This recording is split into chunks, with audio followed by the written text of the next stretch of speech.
Welcome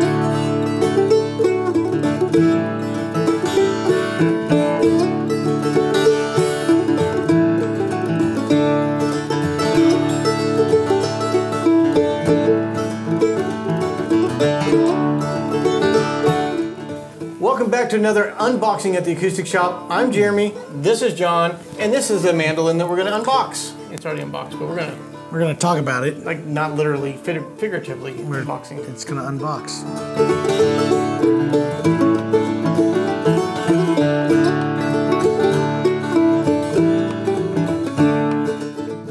So I am Jeremy, and John, welcome back to another unboxing. Thank you for welcoming me back. This is the first time I have been welcomed back here. This is the first time you've ever been welcome anywhere, but that doesn't stop you from bursting through the door. I will do it every time. Before we get started unboxing this, figuratively unboxing this mandolin, we do invite you to subscribe to our channel if you like our banter, if you like acoustic instruments, or if you just like the backdrop that we have provided for you. Please subscribe to this channel, share it with friends and family and loved ones, and you'll get to see more of it. I think you should actually share it with your non-loved one, the hated ones. Yes, if you do not like what we're doing, go ahead and share it with those people as well. As always, before we get into it, there will be a tone sample of this mandolin, as well as a complete musical deluge. There's another song that we did the full uncut version of that song, and it is also available in the comments below in a link form. So you just click on that; it will take you right to it. It's magical. You can check that out. So, but we are talking about Eastman's MD515 interlude. I meant interlude. The MD515V/AMB, which is for an amber bird. It is amber. Yes. There's Eastman has been known for doing varnishes for actually quite a long time. Before they even started doing fretted instruments, they are one of the largest manufacturers of bowed or orchestral instruments in the world. So they have actually been doing varnishes for quite some time. And they started doing a few limited numbers of instruments in the fretted world for, I don't know, I guess about 6 or 7 years now. I have one of the 815 varnishes, but that was before they really took their violin department in-house and said, hey, can you help us antique these varnished instruments? There's something about classical violinists that a skilled violinist doesn't want to look like they're playing a brand new shiny instrument. I don't know why. I've been online, and there are people that are very, rabid about having a beat up instrument. Like, well, if you could actually play it, you wouldn't have to have somebody else beat it up for you. Ouch, that's mean. Yes. Like, people that want one that's beat up just want to look like they're players rather than go home and practice. Oh, guys, come on. I that's didn't say unnecessary. Those things, somebody else did, and I thought it was rude because I think they're pretty cool looking. And like I said, some very skilled violinists.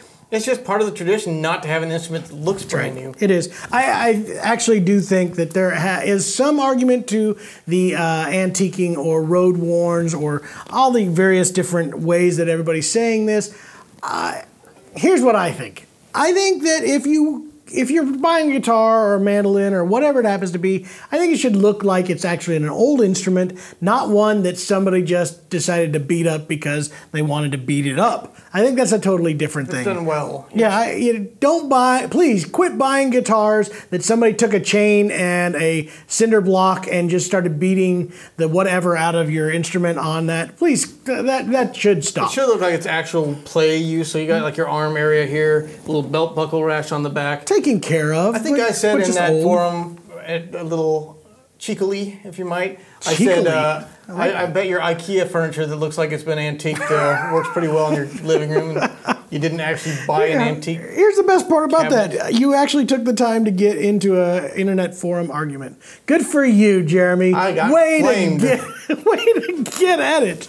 I like it. But anyway, look at our set here. Like, those lights aren't really Edison bulbs. They're not. Thomas didn't make those. We actually just bought some that look old. Hey, guess what? You just ruined half of our audience. They thought those were real.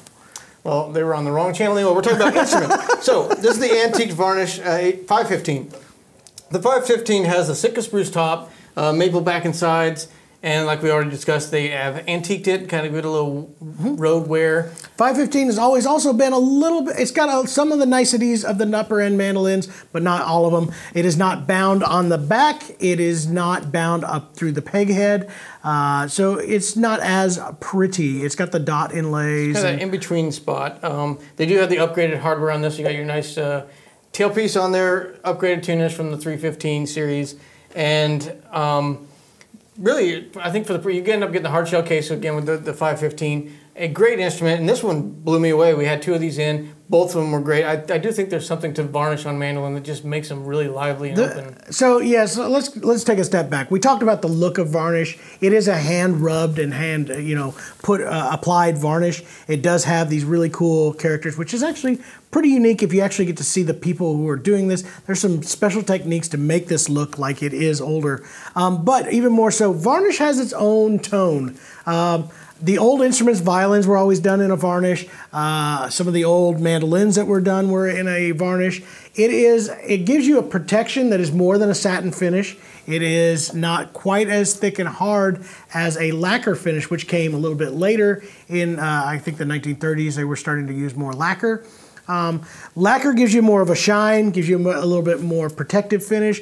But it also is more restrictive, where the varnish gives you that in-between spot. It's not quite as hard and protective as lacquer, but it gives you more than just like a satin finish or a very thin one, and that makes it free up to make a better tone. More resonance, I think, yes. So, yes, it is not as protective, and you do have to take extra care of varnish over some of the lacquer finishes and stuff, but there is definitely a tone advantage to those lacquer instruments. So I really think the MD515 is a great step up. The 315 is like the best entry-level F-style mandolin. We've done some reviews on those. I think it's a great one to get in. This one you get a lot of upgrades with the finish, the binding, the hard shell case, the upgraded tuners, and just with this varnish, I think it's just they really knocked it out of the park adding that varnish to that 500 series.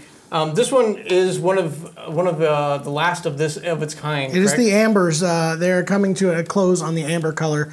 They did 2 different variations of this particular mandolin. You have the standard varnish that is more of a red color, and then this amber, which harkens more towards the amber varnish stuff of Gibson, like electric guitars and that kind of stuff. Is actually the red has a little bit more of that violin tone to it. Mm-hmm. So. Definitely. I'd say that the 515 is kind of like in that same world, as at least appointments-wise, to what like a F5G would be, giving you a little bit more playing. It's, like you said, it's an upgrade, definitely from the 315, kind of a mid-tier level mandolin, where you can kind of get into the 8s and 9s later on, and that's your step up level. And the 415, the only 2 options you get are the gold top or the black top, which I think gold's going away. So everything's changing. Yeah, everything's changing. Get it while you can, I say. Now with the 515, I think for a traditional look and feel, and then you getting that varnish on this new one, a great mandolin. I am very big fan of them. We sold a number of them here at the shop to a few of my students. Absolutely. And they're all in love with them. So great model mandolin. This is one of the last of the amber burst versions, but there's going to be the standard red varnish finished ones as well. Mm-hmm. And I think they're going to continue to just keep putting out some great sounding mandolins. Why don't we do a little tone sample of it now? We can do that. Not we, you can. The moment that you have all been waiting for. We'll quit talking.